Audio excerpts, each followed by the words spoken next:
In July of 1983, 28-year-old Ray Boundy was captaining a prawn trawling vessel off the northeast coast of Australia. With him were his two crewmates, a 24-year-old named Dennis Murphy and Dennis's 21-year-old girlfriend, Linda Horton.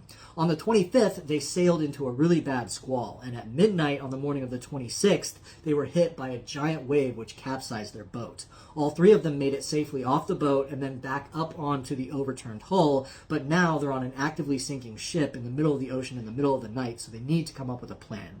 They knew that somebody would come searching eventually after they missed their radio check-ins, but they didn't know how long that would take. And so Ray brought up the fact that though they were 60 miles off from the coastline, off from Townsville where they set off from, they were only maybe 10 or 20 miles away from this ring of reefs that were in between them and the actual coast. And if they could swim to those reefs, they could get mostly out of the water, and that would drastically improve their chances. So all three of them agreed to try and swim to these reefs.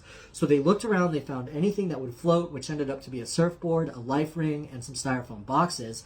They lashed those together with a rope to make a crude raft, which they couldn't get on top of, but they could just use as a big flotation device. And then they all three got in the water and began swimming west towards these reefs. They swam all throughout the next day. Again, open ocean, no land anywhere in sight, but everything went relatively well except for the fact that the raft came apart. The rope just wouldn't hold it together, so they ditched the rope. Ray got the surfboard, Linda got the life ring, and then Dennis got those styrofoam boxes, but they all still held on to each other and swam together as a unit. They swam all the way up until 2 o'clock in the morning, so middle of the night again, when all of a sudden, right next to them, literally just a few feet away, this huge fin comes above the surface of the water, and all three of them immediately know that this is a massive shark. And they can just barely see in the moonlight this fin begin to circle them. And they just hope that it's just going to check them out and then leave them alone. But it doesn't leave them alone. The fin ends up going under the water, and then Dennis and Ray can feel the shark swim underneath of them before the shark comes up and grabs a hold of Ray's leg. But Ray is able to kick, and the shark immediately lets go of him. The wound isn't too bad. It was just a little test bite, but he is bleeding, so they're now a little more nervous. But all they can do is continue swimming. So they continue swimming for another 10 minutes, just hoping the shark doesn't come back. But after 10 minutes, now Dennis begins to scream. And initially he's screaming, "It's got my leg! The bastard has my leg!"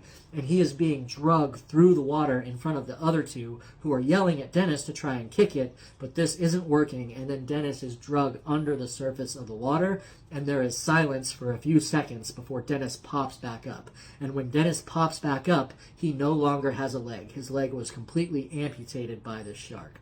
And so at this point, Dennis must have known that there is no way that he was going to make it. But regardless, the other two, Ray and Linda, are desperately trying to save him. They swim over to him and they're looking for something to make a tourniquet with. But Ray also must have realized this was not going to work. And so Ray looks at Dennis and he asks him, "What do you want to do?" And Dennis looks back at Ray and he said, "You guys have to make a break for it."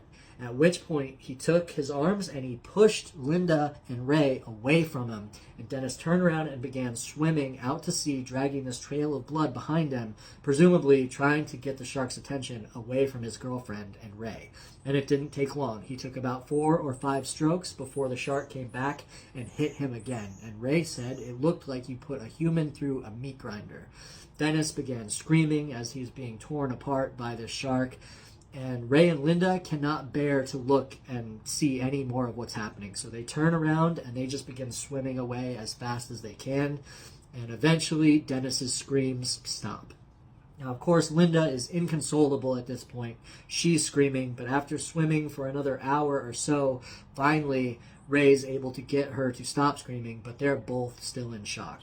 They swim for another 2 hours when this shark, we don't know that it's the same shark, but another huge tiger shark that Ray says was about the size of the first one, which was about 4.5 meters or 15 feet, another tiger shark comes and starts circling them.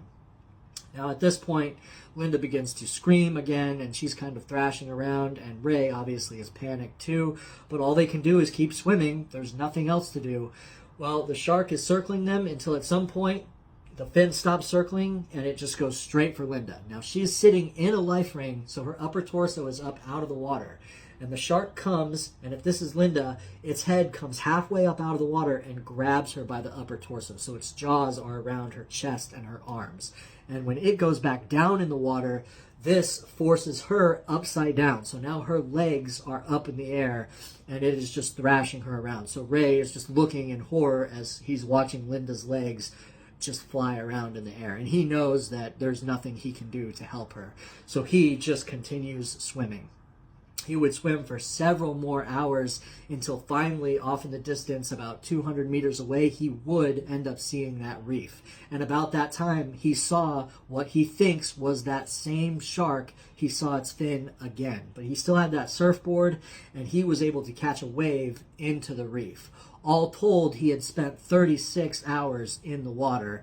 Shortly after he got there at 10-something in the morning, an Australian search and rescue helicopter found him.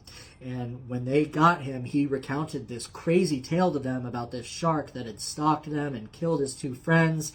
And they see this wound on his leg, this shark bite on his leg, but even still, there were a lot of people that were really skeptical because it just seemed like too terrifying, too unbelievable of a story to have really happened.